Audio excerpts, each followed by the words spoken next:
अयोध्या कांड के उस एक क्षण पर आज बात करते हैं जहां एक साम्राज्य की धुरी ही टूट गई थी, जहां एक पिता की सांसें रुक गई और जहां से कहानी ने एक ऐसा मोड़ लिया जिसने सब कुछ बदल दिया। बिल्कुल। राजा दशरथ के देहावसान की। हाँ, हम बात कर रहे हैं राजा दशरथ के देहावसान की, और हमारे पास जो जानकारी है वो संपूर्ण रामायण के अयोध्या कांड के अंशों पर आधारित है। आज हम इसी घटना की तह तक जाएंगे, क्योंकि ये सिर्फ एक राजा की मृत्यु की कहानी नहीं लगती। नहीं, बिल्कुल नहीं।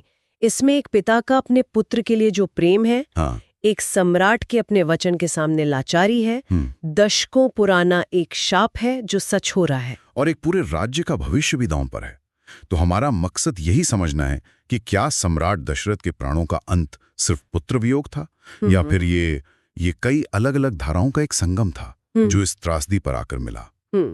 चलिए इसे खोलकर समझते हैं। स्रोत की पहली पंक्ति वो दिल पर असर करती है जो टूट गया। ये एक बहुत महत्वपूर्ण सवाल है। यहाँ अभिमान को हम आज के दौर के अहंकार से नहीं जोड़ सकते। सही। यह एक चक्रवर्ती सम्राट का गौरव था, वो गौरव जो आप समझिए अपनी प्रजा की रक्षा करने से आता है, अपने वंश को अजेय रखने से आता है, और अपने वचन को निभाने से। बिल्कुल, अपने दिए हुए वचन को किसी भी कीमत पर निभाने से आता है। दशरथ वो सम्राट थे जिन्होंने देवताओं की तरफ से असुरों से युद्ध लड़े थे, जिनकी कीर्ति तीनों लोकों में थी। हाँ, तो उनका अभिमान, उनकी क्षमता, उनकी शक्ति और उनके धर्म पर आधारित था। और वो सब कुछ पुत्र के प्रेम के सामने बिखर गया। बिल्कुल, यही तो इस घटना का सबसे मार्मिक पहलू है। जिस सम्राट को कोई बाहरी सेना, कोई असुर नहीं हरा सका, उसे उसकी अपनी ही एक भावना ने, अपने ही पुत्र के प्रेम ने पराजित कर दिया। अच्छा। उनका वो सम्राट वाला व्यक्तित्व जो हर परिस्थिति पर नियंत्रण रखना जानता था, वो अपने अंदर उठे इस दर्द के तूफान के सामने बेबस हो गया। उन्हें ये एहसास हो गया कि जीवन की सबसे बड़ी लड़ाई बाहरी दुश्मनों से नहीं, बल्कि अपने अंदर के प्रेम और पीड़ा से होती है। और उस लड़ाई में उनकी सारी शक्ति, उनका सारा साम्राज्य किसी काम का नहीं था। तो क्या ये कहा जा सकता है कि दशरथ के अंदर का पिता हमेशा से उनके राजा होने पे भारी था? मतलब शायद हमें उनके शासन में इसके और उदाहरण मिलते हैं, लेकिन ये पहली बार था जब ये टकराव इतने भयावह रूप में सामने आया। आपने बहुत अच्छी बात कही। उनका पुत्रों के लिए, खासकर राम के लिए जो प्रेम था, वो हमेशा से सर्वोपरि था। पुत्र कामेष्टि योग्य भी करवाया था उन्होंने। हाँ, उनका सारा जीवन अपनी संतानों के इर्द गिर्द ही घूमता था। लेकिन पहले क्या था कि उनका पिता का धर्म और राजा का धर्म वो साथ साथ चल रहे थे। अच्छा। इस क्षण में कैकेयी के वरदानों ने इन दोनों धर्मों को एक दूसरे के खिलाफ खड़ा कर दिया। अब उन्हें एक को चुनना था, एक राजा के तौर पर वचन और एक पिता के तौर पर प्रेम। बिल्कुल। और अंत में जब उन्होंने राजा का धर्म निभाते हुए राम को वन भेज दिया, तो पिता का हृदय उस आघात को सह नहीं पाया। और उनके अंतिम शब्द राम राम, या कुछ वृत्तांतों में हा राम, हा लक्ष्मण, हा सीते, ये दिखाते हैं कि अंत समय में उनकी चेतना में सम्राट दशरथ नहीं थे, सिर्फ एक व्याकुल पिता था। एक ऐसा सम्राट जो कुछ भी कर सकता था, पर अपने ही दिए हुए वचन के सामने शक्तिहीन हो गया। और शायद यही लाचारी उस अभिमान के टूटने का कारण बनी। लेकिन कहानी में एक और परत है जी, जो इस पूरी घटना को सिर्फ एक पारिवारिक त्रासदी से कहीं ज्यादा बना देती है। स्रोत हमें याद दिलाता है श्रावण कुमार का शाप बना दशरथ की मौत का कारण। ये बात तो ये सोचने वाली है। मतलब राम का वनवास जाना और दशरथ की मृत्यु, जो कहानी का इतना बड़ा भावनात्मक मोड़ है, हाँ, वो असल में दशकों पहले लिखी जा चुकी एक स्क्रिप्ट का हिस्सा था। बिल्कुल। ये तो पूरे घटनाक्रम को देखने का नजरिया ही बदल देता है। बिल्कुल, ये इस घटना को एक व्यक्तिगत दुख से उठाकर कर्म और भाग्य के एक बहुत बड़े कैनवस पे रख देता है। ये हमें दशरथ के अतीत में, उनकी युवावस्था में ले जाता है। कहानी तो हम सब जानते हैं, लेकिन उस श्राप के पीछे के भाव को समझना जरूरी है। सही। युवा दशरथ वो शब्दभेदी बाण चलाने में निपुण थे। रात के अंधेरे में शिकार पर थे जब उन्हें सरयू नदी के किनारे से घड़े में पानी भरने की आवाज आई। और उन्हें लगा कोई जानवर है। हाँ, उन्हें लगा कोई जंगली हाथी पानी पी रहा है, और उन्होंने आवाज की दिशा में बाण चला दिया। और वो बाण श्रवण कुमार को जा लगा। हाँ, वो बाण श्रवण कुमार को लगा जो अपने प्यासे और नेत्रहीन माता पिता के लिए पानी लेने आए थे। जब दशरथ को अपनी भूल का पता चला तो वो पानी लेकर उन असहाय माता पिता के पास पहुंचे। अब आप उस क्षण के बारे में सोचिए। बहुत ही मार्मिक रहा होगा। वो माता पिता जो अपने बेटे की प्रतीक्षा कर रहे थे, उन्हें अपने बेटे की मृत्यु का समाचार मिलता है, और वो भी उस व्यक्ति के मुंह से जिसने उसे मारा है। उफ। उनके दुख और क्रोध की कोई सीमा नहीं थी। उस पीड़ा में उन्होंने जो कहा वो सिर्फ शब्द नहीं थे, वो उनकी आत्मा से निकली एक भविष्यवाणी थी। उन्होंने कहा, जिस तरह आज हम पुत्र वियोग में तड़प तड़प कर प्राण त्याग रहे हैं, एक दिन तुम भी ठीक इसी तरह पुत्र वियोग में ही मरोगे। तो मतलब कैकेयी का हट, राम का वनवास, ये सब तो बस उस श्राप को सच करने का एक जरिया बन गया। लेकिन यहाँ एक बहुत बड़ा सवाल खड़ा होता है, तो फिर कैकेयी की क्या भूमिका रह जाती है? हाँ, क्या वो सिर्फ भाग्य के हाथ की कठपुतली थी जिसे ये भूमिका निभाने के लिए चुना गया था, या उनकी अपनी इच्छा शक्ति, उनकी अपनी महत्वाकांक्षा ने इस श्राप को सच होने का रास्ता दिया? ये कर्म, स्वतंत्र इच्छा और भाग्य के बीच का सबसे जटिल सवाल है। और रामायण इसका कोई सीधा जवाब नहीं देती। नहीं, बल्कि हमें सोचने के लिए छोड़ देती है। एक दृष्टिकोण तो ये है कि श्राप को फलीभूत होना ही था और कैकेयी मंथरा के जरिए उसका माध्यम बनी। लेकिन दूसरा और शायद ज्यादा गहरा दृष्टिकोण ये है कि भाग्य हमारे कर्मों का इंतजार नहीं करता, बल्कि वो हमारे ही स्वभाव, हमारी ही कमजोरियों और हमारी ही इच्छाओं का इस्तेमाल करके अपना रास्ता बनाता है। मतलब कैकेयी की महत्वाकांक्षा और उनका राम के प्रति प्रेम के बावजूद भरत को राजा बनाने की जिद, ये सब उनका अपना निर्णय था। उनका अपना निर्णय था जिसे मंथरा ने हवा दी। वो एक सचेत निर्णय था। अच्छा। हो सकता है अगर कैकेयी उस वक्त दृढ़ रहती और मंथरा की बातों में ना आती, तो भाग्य को अपना रास्ता पूरा करने के लिए कोई और माध्यम खोजना पड़ता, या शायद कहानी कुछ और होती। बिल्कुल। स्रोत के अनुसार कैकेयी का हठ ही वो ट्रिगर बना जिसने श्राप के चक्र को गति दे दी।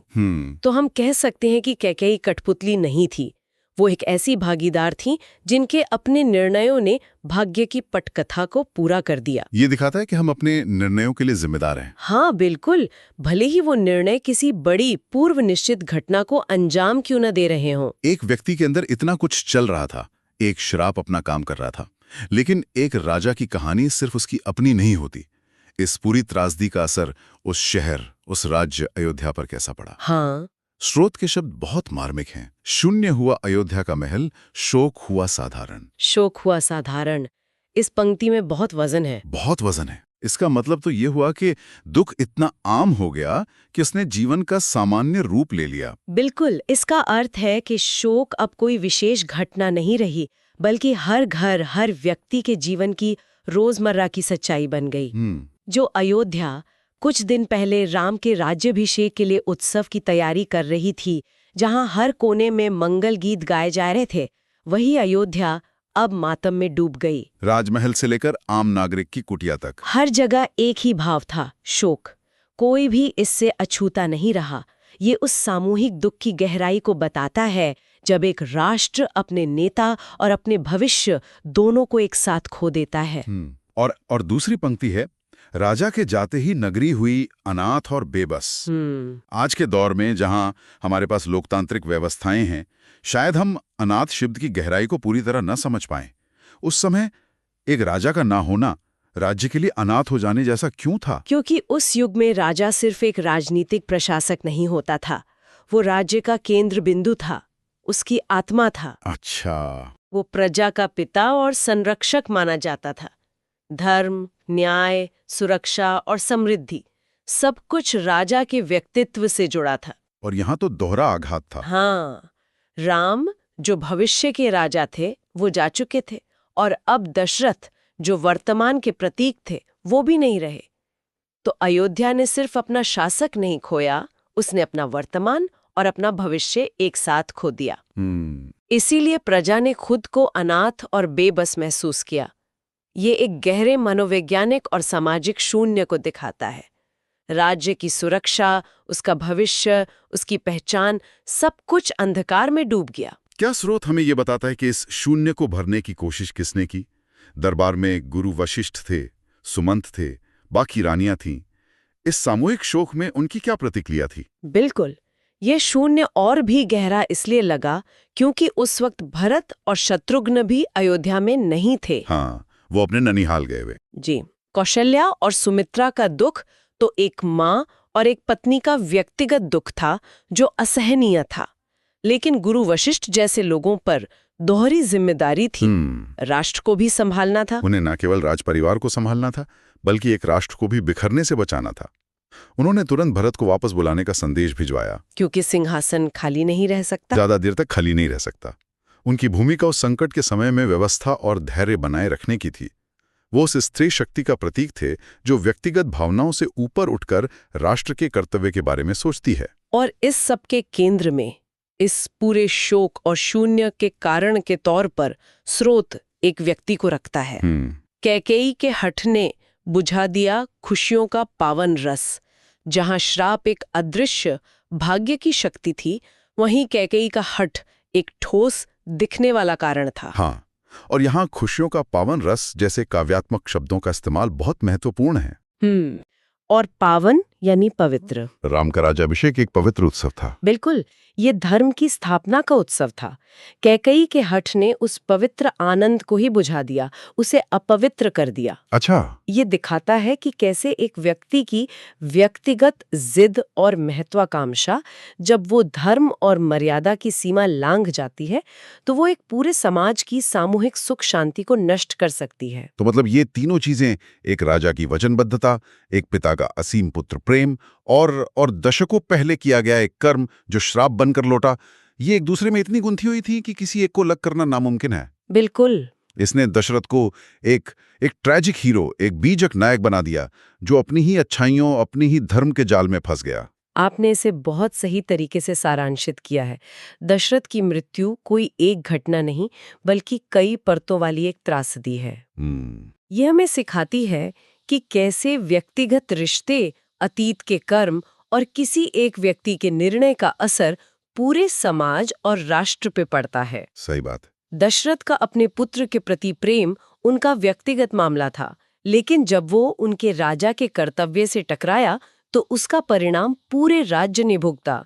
ये सिर्फ एक पौराणिक कथा का हिस्सा नहीं है, बल्कि मानवीय भावनाओं का, नैतिक दुविधाओं का और सत्ता, परिवार और कर्म के जटिल संबंधों का एक गहरा विश्लेषण है। और जाते जाते श्रोताओं के लिए एक विचार छोड़ जाते हैं। स्रोत कहता है कि राजा के जाने के बाद नगरी अनाथ और बेबस हो गई। ये हमें आज भी सोचने पर मजबूर करता है। जब भी कोई समाज अपने नेतृत्व को, चाहे वो राजनीतिक हो, सामाजिक हो या नैतिक, इस तरह दुखद या विवादास्पद परिस्थितियों में अचानक खो देता है, तो वो उस शून्य से कैसे उभरता है? वो अपनी पहचान और अपना भविष्य फिर से कैसे गढ़ता है? ये सवाल शायद हर युग के लिए प्रासंगिक है।